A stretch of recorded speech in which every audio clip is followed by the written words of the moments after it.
নিয়ে এসেছি জামাই ষষ্ঠী স্পেশাল পাঁঠার মাংস। দিয়ে দিচ্ছি ফোড়ন, এতে সমস্ত কিছু আছে, গরম মশলা, খাড়া মশলা। এবার মাটনটা দিয়ে ভালো করে ভেজে দিয়ে দিলাম। তারপর খানিকটা পেঁয়াজ, বেশ খানিকটা, যতটা মাটন ততটা পেঁয়াজ।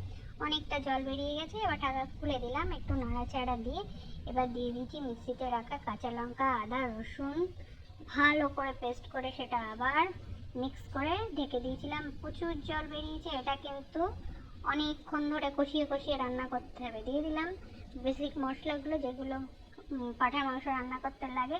কেমন যেন একটু গুলিয়ে যাচ্ছে কথা বলতে বলতে। যাই হোক, এবার দিয়ে দিলাম টমেটো। জল দেখুন এখনও আছে, এটা ঢেকে ঢেকে রান্না করতে হবে। কালারের জন্য দিয়ে দিলাম কি রেড চিলি পাউডার, কাশ্মীরি। এবার দিয়ে দিলাম আলু, ভালো করে কষিয়েছি। দেখুন কালারটা। আর এই যে প্লেট থেকে কি ঢাললাম বুঝতে পারলেন না তো?